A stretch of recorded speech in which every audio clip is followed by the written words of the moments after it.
Very cool. So, okay, so you run MAF, and you are also a firearms attorney, Mm-hmm. unrelated to the website. Mm-hmm. And you recently, this is what people were like, you idiot, you need to talk to this guy because he's the guy that filed the motion. You have filed a motion to overturn one of the most egregious Supreme Court cases that tramples constitutional rights. Well, so if you're about to say Miller, I don't know if I agree there, right? Because Miller didn't really have an articulated standard. Miller was kind of just like, Miller's a bullshit case, and it was calculated specifically by the government. Like, the fucking defendant was dead by the time it was at Supreme Court. What happened to Article 3, right? But right. They said, oh, well, short-barreled shotguns can be regulated because they don't have military utility. Right. I'm actually okay with, using the Miller, like whatever little tiny standard that was in Miller. But no, they don't use it. No, they don't use it. We had Miller, and then we had silence until Heller. And during that whole period of time, the courts were so shit scared because of the switch in time that saved 9, right? All these New Deal era programs where they're like, you can't hold anything unconstitutional, else we're going to have 49 people in the Supreme Court, right? So it's this fascinating confluence, right? After Miller, you had almost no gun restrictions on the state level until the 1960s, right? So it was just this one bizarre thing. Also, public support for a handgun ban, like a total handgun ban, was 60%. It was just a bizarre time. Yeah.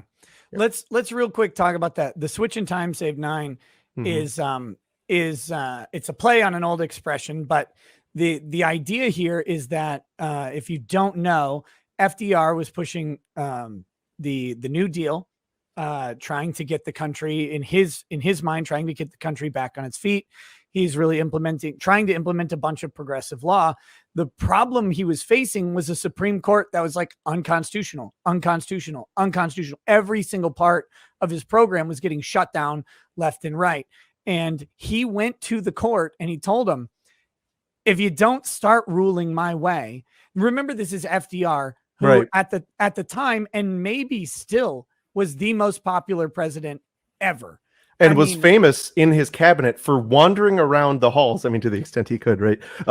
Muttering to himself, damn the Constitution. He was famous for that.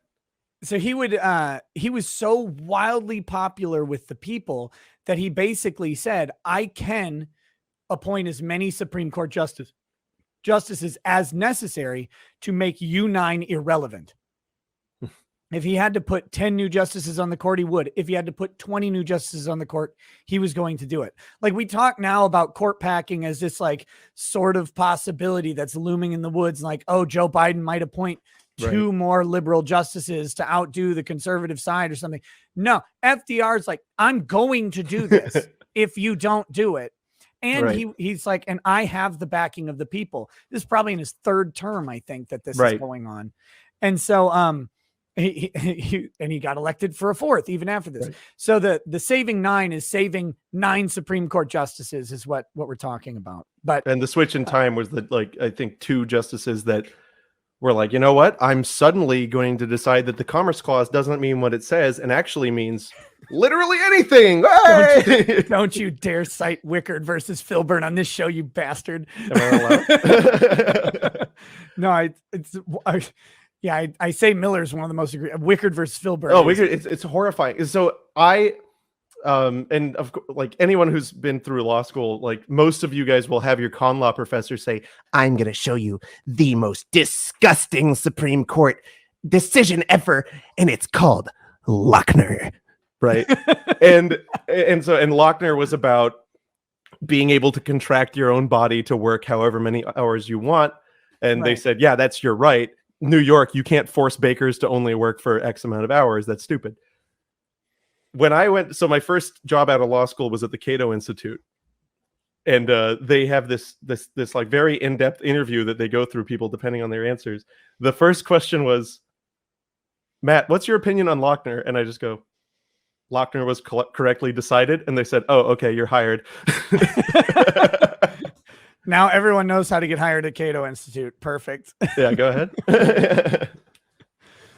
But yeah, so Wickard versus Filburn, real quick. If you haven't heard me bitch about this case before, Wickard versus Filburn is a case about a guy who wanted to grow his own wheat. The government wanted to increase the price of wheat, so they put a limit on how much wheat you could grow to sell, which would artificially suppress supply, which would thereby increase price under, an economic theory. Right. And so that was the idea. This guy, he grew an extra 1,000 bushels or something of wheat for his own home personal use. It was never going to leave his property, according to him.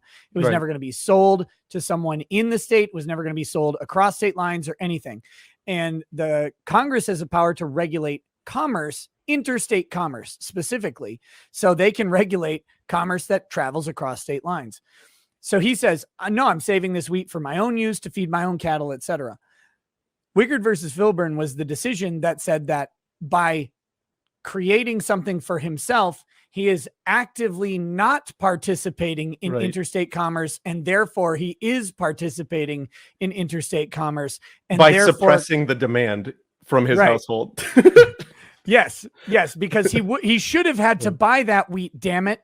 And so that was where the Supreme Court said that Congress had the power to force citizens to not even grow their own crops. That's how insane this was. And so they came out and they took his 1,000 bushels of wheat and they burned it. I mean, they just destroyed it. And so this guy, because we're the government, we're here to help. Yeah, it is. It is one of the most offensive decisions ever. And now, John, the only semi-decent thing John Roberts has maybe done in his entire career is refuse to expand the Dormant Commerce Clause of Wickard to Obamacare. Right. But that was like the only right thing he did in that decision. But everybody thought that was going to be preserved because of the Dormant Commerce Clause.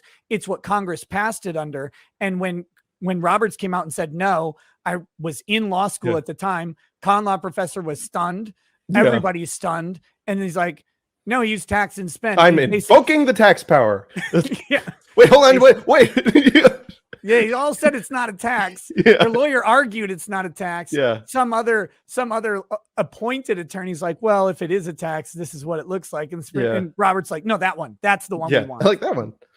God. So then another horrifying murder case that a lot of people don't think about, Caroline Products, footnote, I think it's footnote 4, is the source of tiered scrutiny. And everybody thinks like, oh yeah, no, because you got the rational breadsticks and you got the strict stromboli, and the stuff that you like goes in strict stromboli. And it's like, hold the fuck on. Before Caroline Products, the question was, is the government violating your rights? Flowchart. Yes. No, they can't. That's it. And it comes from a footnote. Yeah, because later on they're like, how do we uphold this regulation? How do we uphold this commercial speech regulation? Intermediate stromboli. Yeah, the commercial speech one drives me nuts. Commercial speech is not contemplated in the same way that political speech is. Where the fuck is the evidence of that? Yeah. The founders didn't say this type of speech and this type of speech are inherently different, and one needs to be treated one way and the other. And those time, place, and manner restrictions, those are fairly reasonable. That's whatever. That's the least restrictive means. That's not least restrictive. The least restrictive is don't. How about that one? The least restrictive is do something else because it's not working anyway.